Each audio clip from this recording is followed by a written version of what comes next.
Ce million de mètres cubes de sable arraché à la côte chaque année accentue l'érosion. Difficile de prétendre le contraire. Oui, mais cela donne de quoi vivre à des centaines de familles. Le gouvernement n'a aucun intérêt à mettre fin au va-et-vient des camions. À chaque passage, un billet pour les communes environnantes et un billet pour la sous-préfecture. Mais pourtant, cela ne réjouit pas tout le monde. Ce prélèvement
Cette machine que vous avez en arrière-plan permet de traiter tous les matériaux arrivant de façon primaire, de casser les bétons et de casser les aciers dans les bétons. La production journalière de ces matériaux réutilisables est de 500 tonnes. Au final, ces granulats ainsi obtenus sont les mêmes que ceux que l'on extrait des carrières. Les déchets sont redevenus des matériaux nobles.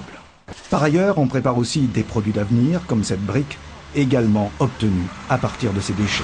Nous avons en expérimentation une machine qui s'appelle Megabrick, avec laquelle on réemploie en fait les terres argileuses qui nous servent à faire des parpaings écologiques. Ce centre de valorisation des déchets du bâtiment que l'on peut visiter est le plus performant de France. Il s'inscrit dans le vaste chantier du développement durable impulsé.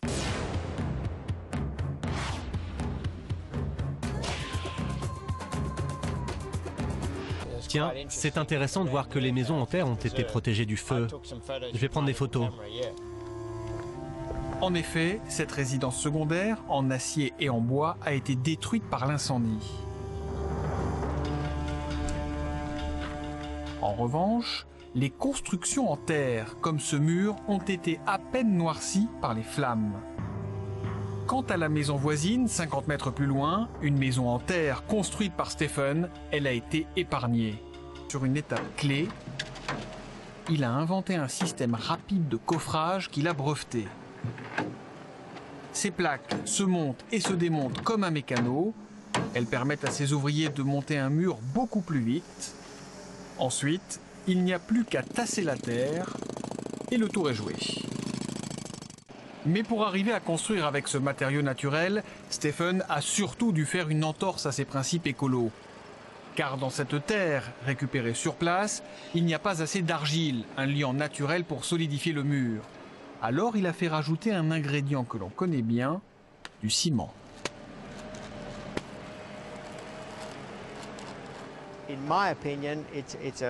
De mon point de vue, l'idéal, bien sûr, c'est de ne pas mettre de ciment.